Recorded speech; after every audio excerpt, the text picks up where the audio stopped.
नमस्कार, कानून की बात में आपका स्वागत है। मैं हूं आशीष भार्गव और एक बहुत बड़ा कानूनी मुद्दा जो कई सालों से केंद्र सरकार और दिल्ली की जो आम आदमी पार्टी की सरकार है उसके बीच चल रहा है, वो है अधिकारों की लड़ाई। किसके कितने अधिकार, दिल्ली सरकार के पास क्या अधिकार हैं और एलजी के पास, यानी जो केंद्र सरकार चलाती है लेकिन उपराज्यपाल जो दिल्ली के हैं उनके नाम पर उनकी तरफ से तमाम चीज़ें होती हैं। तो दोनों के बीच में दिल्ली सरकार और उपराज्यपाल के अधिकारों की लड़ाई बहुत लंबी है। बहुत सारी सुनवाइयाँ सुप्रीम कोर्ट में हुई हैं, संविधान पीठ को भी बैठना पड़ा 5 जजों के। लगातार उस लड़ाई का कहीं अंत अभी नज़र नहीं आ रहा है। 2018 में भले ही फैसला आ गया था। तो यहाँ पर दिल्ली सरकार एक बार फिर पहुँची है सुप्रीम कोर्ट में और यहाँ पर जो इस बार चुनौती दी है दिल्ली सरकार ने, वो जो राष्ट्रीय राजधानी क्षेत्र संशोधन जो अधिनियम है, एक्ट है, GNCT एक्ट, जिसे 2021 का अमेंडमेंट, उसको चैलेंज किया है और कहा है कि ये जो है संविधान के विपरीत है। जो संविधान में जो अनुच्छेद 239 AA जो राष्ट्रीय राजधानी क्षेत्र के लिए है, दिल्ली के लिए है, NCT के लिए है, उसके विपरीत है और सुप्रीम कोर्ट के जो 2018 का संविधान पीठ का फैसला है उसके भी ये खिलाफ जाता है, इसलिए इसको रद्द कर दिया जाए। सुप्रीम कोर्ट में अभिषेक मनु सिंघवी ने दिल्ली सरकार की तरफ से जल्द सुनवाई की मांग की है और कहा है कि ये मुद्दा बड़ा है, दिल्ली सरकार काम नहीं कर पा रही है, शासन नहीं कर पा रही है, इसे जल्द से जल्द सुना जाए। तो इस पर चीफ जस्टिस जो CJI हैं जस्टिस NV रमन्ना, उन्होंने कहा है कि वो इसे जल्द ही सूचीबद्ध करेंगे, लिस्ट करेंगे आगे की सुनवाई के लिए। तो एक बहुत बड़ी लड़ाई एक बार फिर से शुरू होगी यहाँ पर सुप्रीम कोर्ट के भीतर।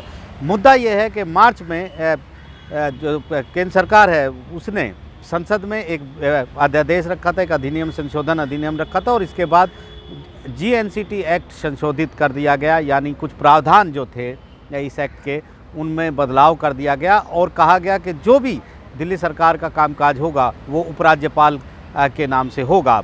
यानी दिल्ली सरकार का मतलब एक तरीके से बिल्कुल स्पष्ट तौर पर उपराज्यपाल होगा। तो ये एक बड़ा फैसला था। इसका जो इम्पैक्ट था वो ये हुआ कि अब कोई भी फाइल होगी, कोई भी एग्जीक्यूटिव कार्यकारी जो फैसला होगा उसकी फाइल उपराज्यपाल तक जाएगी, ये दिल्ली सरकार का कहना है और इससे उसके कामकाज में भारी रुकावट आ रही है, ये उनका कहना है।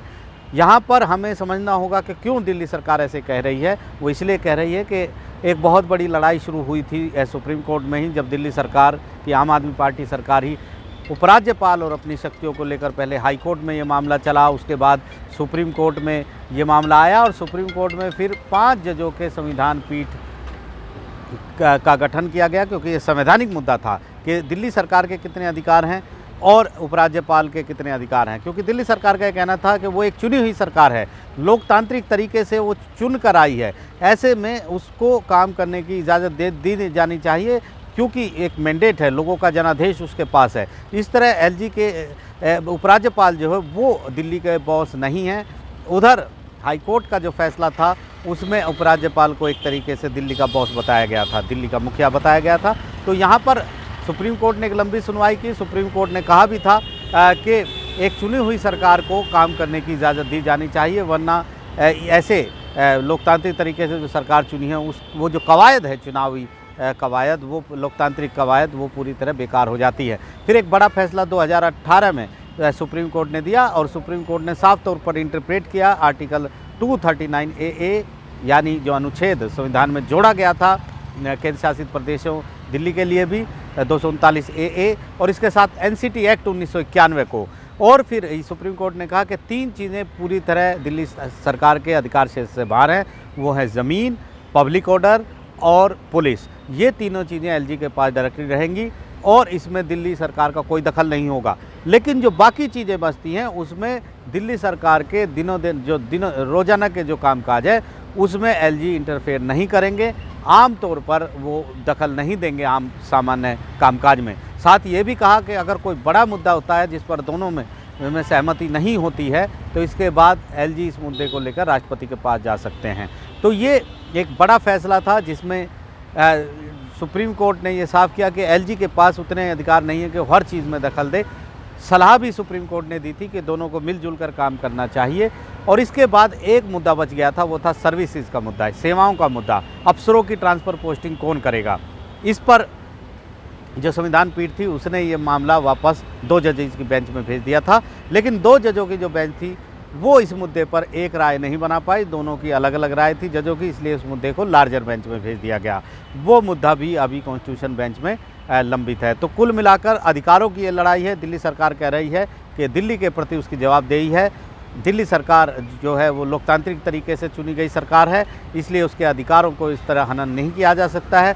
सुप्रीम कोर्ट के आदेशों के विपरीत उसका उल्लंघन करके एक ये एक्ट पास किया गया है, संशोधन किया गया है। और ये संविधान में जो ये जोड़ी गई थी, जो अनुच्छेद जोड़ा गया था, उसकी जो भावना है, मूल भावना उसके भी खिलाफ है।